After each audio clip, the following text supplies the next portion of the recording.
আমি শওকত হোসেন সরকার, গাজীপুর মহানগর বিএনপির সভাপতি। পিতা মরহুম গিয়াসউদ্দিন সরকার একজন এই এলাকার দীর্ঘদিনের চেয়ারম্যান ছিলেন। আমার দাদা তিনিও চেয়ারম্যান ছিলেন। আমার আগে আমার চাচাও চেয়ারম্যান ছিলেন। আপনারা জানেন যে আমিও চেয়ারম্যান ছিলাম। তো আমি ছাত্রজীবন থেকেই এই জাতীয়তাবাদী ছাত্রদল করে আসছি। 2001 সালে কাশিমপুর ইউনিয়নের প্রথম বিএনপি ছাত্রদল থেকে দায়িত্ব পাই। আমি আহ্বায়কের দায়িত্ব গ্রহণ করি। তারপর আমি কাশিমপুর ইউনিয়ন বিএনপির সভাপতি নির্বাচিত হই। তারপরে থানা বিএনপির যুগ্ম সাধারণ সম্পাদক ছিলাম। আপনার জেলা বিএনপির একাধিক সম্পাদকীয় পোস্টে ছিলাম। তারপরে গাজীপুর মহানগর বিএনপি এর সাংগঠনিক সম্পাদক হই। তারপরে আপনার গাজীপুর মহানগর বিএনপির ফার্স্ট যুগ্ম আহ্বায়ক, আপনার সাইনিং পাওয়ার সহ দল আমাকে দায়িত্ব দেন। তারপরে আমি গাজীপুর মহানগর বিএনপির সচিবের দায়িত্ব পাই। বর্তমান আমি গাজীপুর মহানগর বিএনপির সভাপতির দায়িত্ব পালন করতেছি। আমি 2003 সালে এই কাশিমপুর ইউনিয়ন পরিষদের চেয়ারম্যান নির্বাচিত হই। এখানে এই দায়িত্ব পালন করতে যেয়ে বাংলাদেশ সরকার কর্তৃক আমি তিনবার স্বর্ণপদক পাই। গাজীপুর জেলা আর শ্রেষ্ঠ চেয়ারম্যান হিসাবে আমি স্বীকৃতি পাই এবং আমি এই স্বীকৃতি স্বরূপ আমাকে এই গোল্ড মেডেল দেওয়া হয় এবং আমাকে বিভিন্ন দেশে এই স্থানীয় সরকারের উপরে আপনার জ্ঞান অর্জনের জন্য সরকারিভাবে বিভিন্ন দেশ সফর করানো হয়েছে সরকারি খরচে আমাকে। তো সেই দিক থেকে আমি বলবো যে এই গাজীপুরের মানুষ এবং কাশিমপুরের মানুষ আমাকে পছন্দ করে এবং ভালোবাসে। বারবার মানুষ আমাকে বিভিন্নভাবে আমাকে সাপোর্ট দিয়েছেন, যেমনি আমাকে বিপুল ভোটে চেয়ারম্যান নির্বাচিত করেছেন। এবং আমি রাজনীতি করতে যে এই গাজীপুরের মানুষ এবং এই কাশিমপুরের মানুষ আমাকে সার্বিকভাবে সহায়তা দিয়েছেন। আপনারা জানেন গত যে ফেসিবাদ এই দেশে 16-17 বছর আর আমাদের এই দেশে ভোটবিহীন সরকারের থেকে এই দেশ জোরপূর্বকভাবে তারা চালিয়েছে, ক্ষমতায় থেকেছে, তখন বিএনপির প্রতিটি নেতাকর্মীর উপরে তারা যেভাবে নির্যাতন করেছে, হত্যা, গুম, খুন, জেল, জুলুম, আমরা এগুলোর শিকার হয়েছি। তথাপি আমার ডাকে এবং আমার বিএনপির ডাকে এই গাজীপুর এবং কাশিমপুরের মানুষ সব সময় আমার পাশে ছিল, এখনও আছে। তো আসলে মানুষ আমাকে যেভাবে পছন্দ করেছে শুধু মানুষের ভালোবাসাই পেয়েছি, বিনিময়ে হয়তোবা আমি কতটুকু ভালোবাসা দিতে পেরেছি আমি জানি না। তো আমি মানুষের জন্য তেমন কিছু করতে পারিনি। কাশিমপুরের মানুষের জন্য যখন চেয়ারম্যান ছিলাম তখন কিছু করার সৌভাগ্য হয়েছিল। তো আমি আশা করি আমার দল যদি আমাকে মনোনয়ন দেয় এবং আমি যদি সুযোগ পাই তাহলে এই গাজীপুরের মানুষের জন্য কিছু করতে চাই। যেমন আমাদের গাজীপুরের মানুষের একটা কষ্টের জায়গা হলো, দুঃখের জায়গা হলো গাজীপুর রেল ক্রসিং। 1 ঘন্টা 1.5 ঘন্টা লাগে এই রেল ক্রসিংটা পার হতে গেলে আমাদেরকে।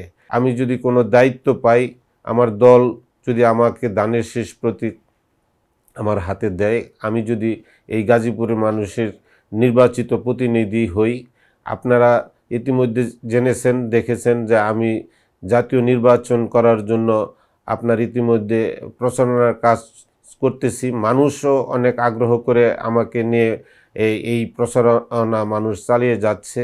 সেই জন্য আমি আবারও এই গাজীপুরবাসীকে আমার পক্ষ থেকে আমি আন্তরিকভাবে কৃতজ্ঞতা জানাই।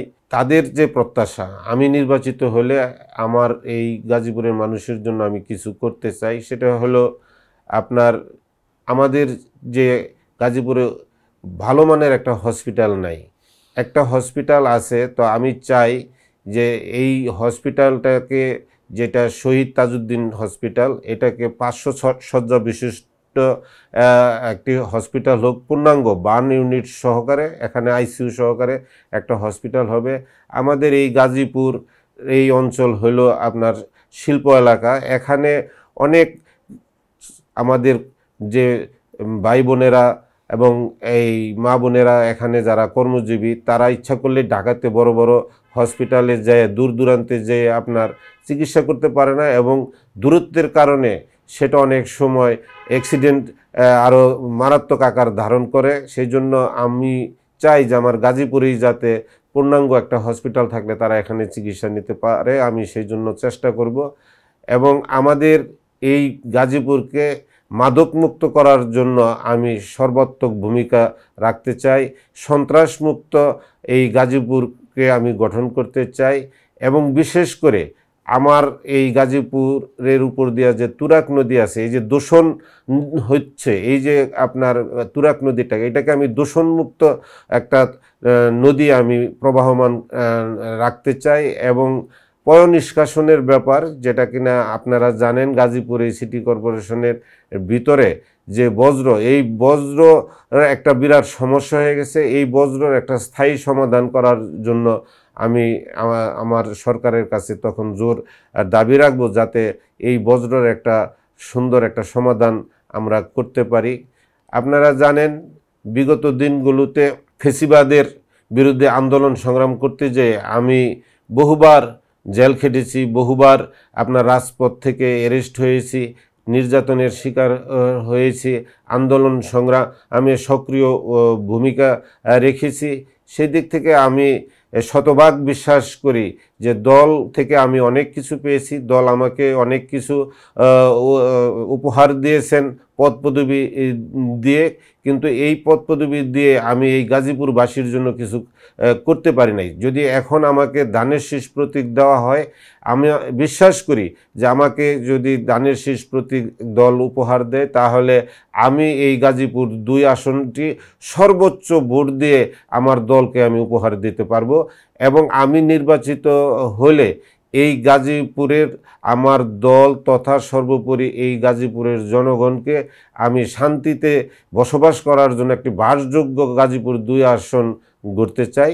এবং আপনাদের সকলের দোয়া এবং ভালোবাসা এবং সহযোগিতা থাকলে আমি এই গাজীপুরকে বাংলাদেশের মধ্যে একটি অন্যতম মহানগর জেলা একটা অংশ, গাজীপুর 2 আসন, এটাকে আমি আরও পরিস্ফুটিত করতে চাই।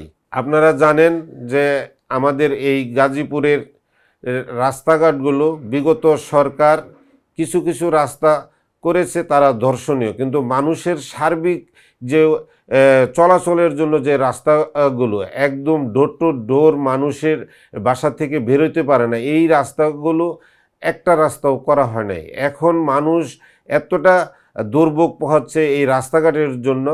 আমি বলবো যে যদি আমাকে সুযোগ দেওয়া হয়, আমি যদি মনোনয়ন পেয়ে আমি যদি নির্বাচিত হই, তাহলে আমি প্রথমেই আপনাদের যোগাযোগের যে ব্যবস্থাটি, এই যোগাযোগের ব্যবস্থাটি সচল করার জন্য আমি আমার এই গাজীপুর 2-এর সমস্ত রাস্তাঘাটগুলো সম্পূর্ণরূপে পাকা করে চলাচলযোগ্য এবং বাসযোগ্য আমি করতে চাই।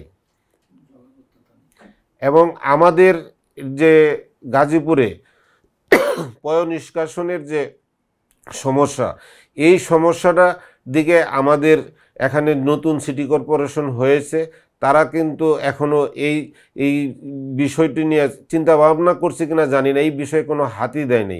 এই যে জলাবদ্ধতা, এই জলবদ্ধতায় গাজীপুরে একটা বিশাল সমস্যার সৃষ্টি হয়েছে। এই সমস্যাটা দ্রুত সমাধান করার দরকার। আমি বলবো যদি আমি নির্বাচিত হই তাহলে এই জলাবদ্ধতাটা আমি গাজীপুর থেকে প্রথমেই আমি এই সমস্যাটা সমাধান করতে চাই। আমার দলের ভারপ্রাপ্ত চেয়ারম্যান জনাব তারেক রহমান ইতিমধ্যে যে 31 দফা দিয়েছেন, এই 31 দফাটি শুধু আমাদের বাংলাদেশে নয়, এটা আন্তর্জাতিকভাবেও সারা বিশ্বে এটা অনেক সুনাম অর্জন করেছে। যে দফাগুলো উনি উল্লেখ করেছেন, এই প্রতিটি দফায় এই মানুষের কল্যাণের জন্য, এই দেশ গঠনের জন্য, এই দেশকে উন্নয়নের শিখরে পৌঁছে দেওয়ার জন্য যা যা করণীয় সেখানে উল্লেখ করা আছে। আমরা সেই 31 দফা নিয়ে কাজ করতেছি।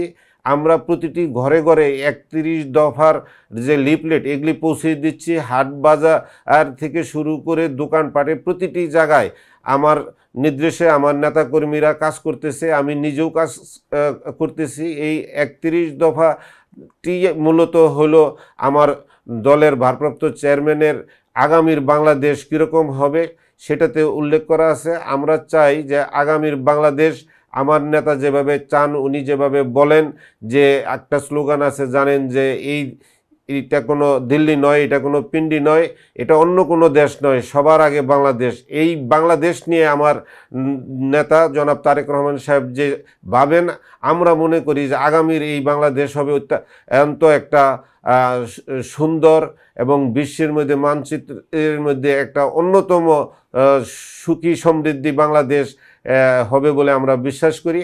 আমরা সেই বাংলাদেশের স্বপ্ন দেখি।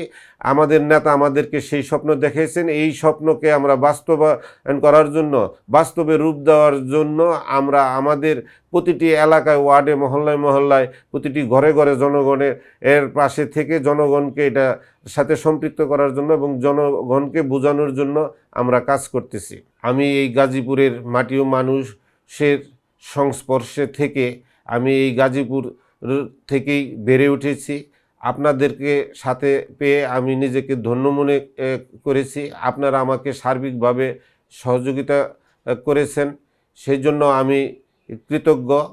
আপনাদের দোয়া এবং সহযোগিতা কারণেই আজকে আমি গাজীপুর মহানগর বিএনপির সভাপতির দায়িত্ব পেয়েছি। এখন আমি এই গাজীপুরবাসীর জন্য, আপনাদের জন্য কিছু করতে চাই। সেই জন্য আমি আমার দলের কাছে মনোনয়ন প্রত্যাশী। ধানের শীষ মনোনয়ন যদি আমি পাই, আপনারা যদি আমাকে নির্বাচিত করেন, তাহলে আমি এই দেশের মানুষের জন্য, এই গাজীপুরের বিশেষ করে আপনারা যারা আমাকে বিগত দিনে সহযোগিতা করেছেন, এই গাজীপুরবাসী যাদের কাছে আমি কৃতজ্ঞ, তাদের জন্য কিছু উন্নয়নমূলক যে কাজগুলো সেগুলো আমি করতে চাই।